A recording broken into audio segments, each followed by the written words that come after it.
Hello everyone and welcome to the fifth and final video on the rebuild of this 6LXB. Now we're pretty much ready to run, but there are a few things we need to do to get it connected up and ready to try for a start. So obviously we need to hook up fuel, we need to hook up a temporary cooling system, we need to fill it with oil and make sure we've got oil pressure, etc. before we start. We need to fill the gearbox with oil. Now we've temporarily plumbed the gearbox up so that we can test it in a head and a stern. We have removed the trolling pipework from it that was part of the misplumbing. If you watch the very first video, it was incorrectly plumbed. So we've got rid of that at the moment. And then around on this side, we need to fit a temporary water connection between here and here. Just so that we can fill the cooling system up. Now, you will also notice it's got its original exhaust manifold back on it, complete with lovely nuts. This is purely to test run it because the owner is fitting it with an end exit at this end exhaust manifold, but they want a water-cooled one. So they're currently designing that and having that fabricated. So we can test run it. We fitted the original one back on it, but it will ultimately end up with an end exit water-cooled exhaust manifold.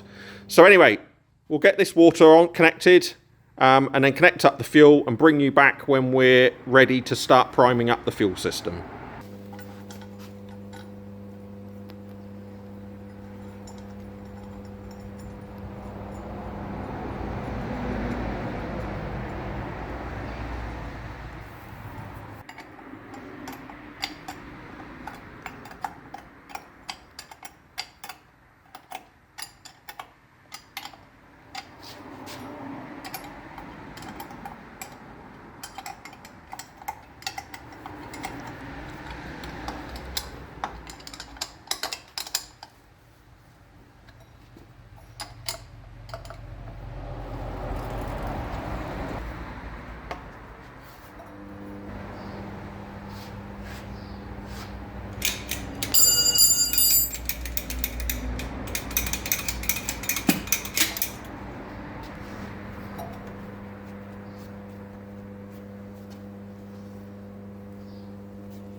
So as I say, this is only a temporary measure because the owner is going to turn this through 90 degrees to fit a header tank. Okay, so we now have the cooling system temporarily set up. So we've got top hose up to the container here and a lower hose that goes round to the water pump. Did have a little leak just here, which we've had to just deal with. We've changed this bit out for a new one because it was slightly distorted and leaking here. Didn't realise it was, but that's now done. So next job is to connect it up to some fuel and to connect up the batteries. Okay, so we connected up the fuel system and we've put an oil pressure gauge on for test running. So next job now, we're going to bleed the fuel up through to the injectors and then we need to fill the engine and gearbox with oil. Okay, so first up in the bleed process is to get it up to the lift pump and up to the filter. So we'll open the bleed up on the top of the filter and pump away until we get clean fuel here. Might take a while.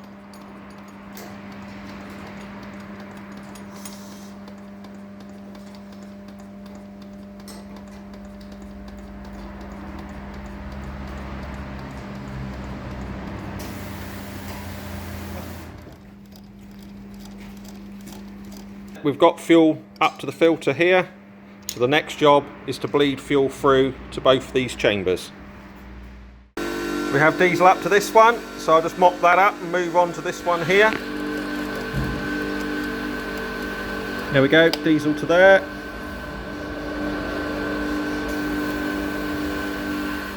Okay, so with the fuel now bled right up to here, next job is to pull on the priming levers to get fuel up to the injectors. Now, as I said in the last video, these are loose at the moment, just so we can make sure we get fuel all the way to here properly.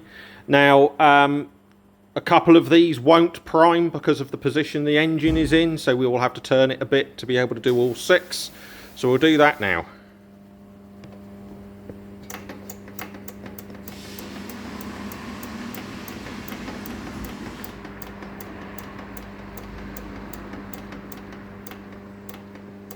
That's number 1.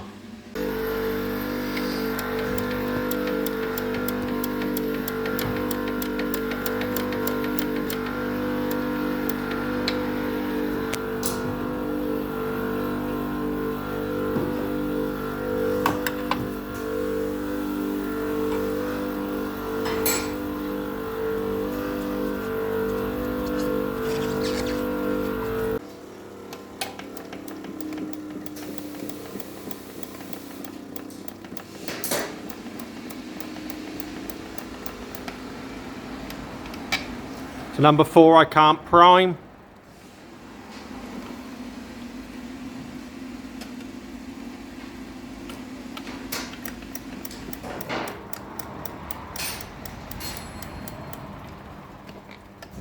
Number 5's done.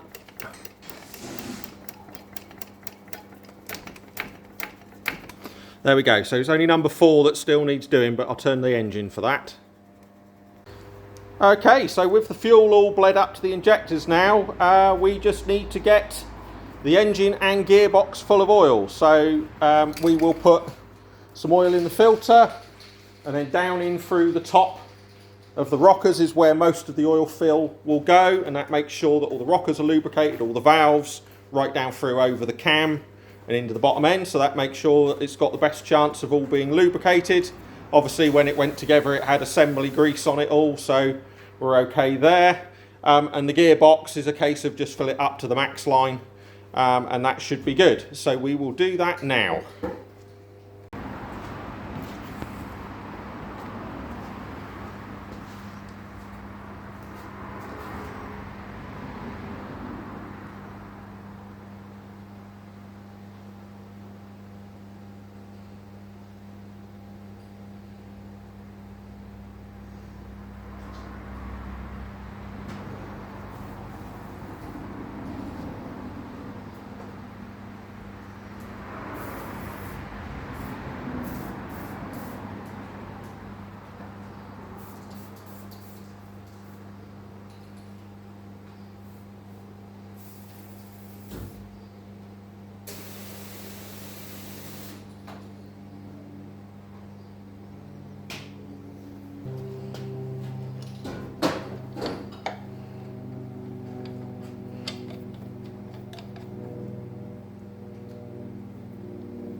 Okay, so with the oil all filled up now, we've just dropped the rocker covers back over to keep any dust out because the workshop's open today.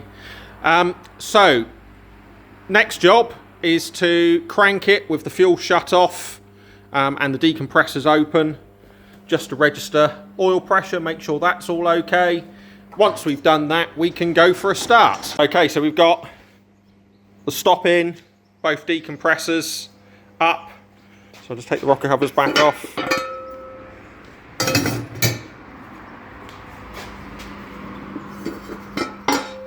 Okay, let's see if we can get some oil pressure.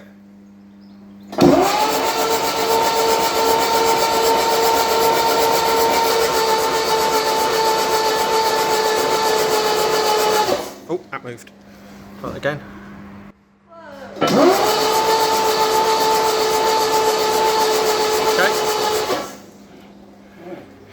Okay, so that was well timed. We've got oil pressure at the same time as the batteries have gone flat, so we'll get the batteries on charge and come back for a start. Okay, so we now turn on the fuel and the decompressors and go for a start. Okay.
Okay, so we've had the engine running for about 2 hours now, and I've just stopped it.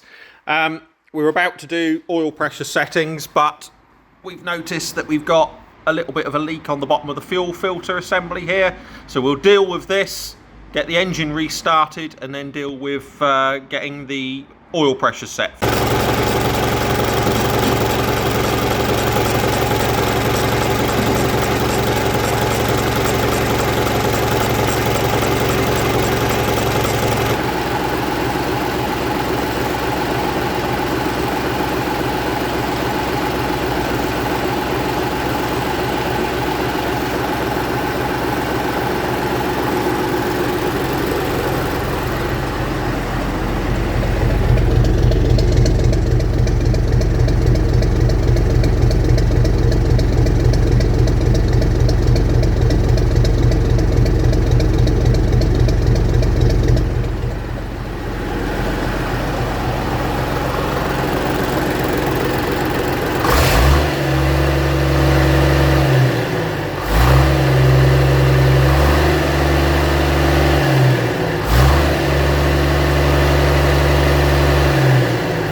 Okay, so that's us done with the test run. It's now run for about 6 hours. We had to set the oil pressure up once the engine got up to temperature, but that's all now done. So, although it's now test run, there's still a few small things left to do before it can go back to the owner. We need to fully fit the alternator. Now, we didn't fit that before the test run because we don't have the regulator for it, so that wouldn't have done it much good, rotating it with no regulator fitted. So we'll put that back on along with replacing the drive shaft. For those of you who watched the earlier videos, you'll recall that the drive shaft was a fabricated item, not an original Gardner one, and it's supposed to support in the bush here and in the alternator, and what was fitted didn't at all, so that was no good. So we'll replace it with a genuine one. And we also have a few little bits of paintwork to touch up, because things like where I've adjusted the oil pressure under here, this isn't currently painted, so we'll get that done so it doesn't go rusty. And then we are all done. So we won't bore you with the last few little bits.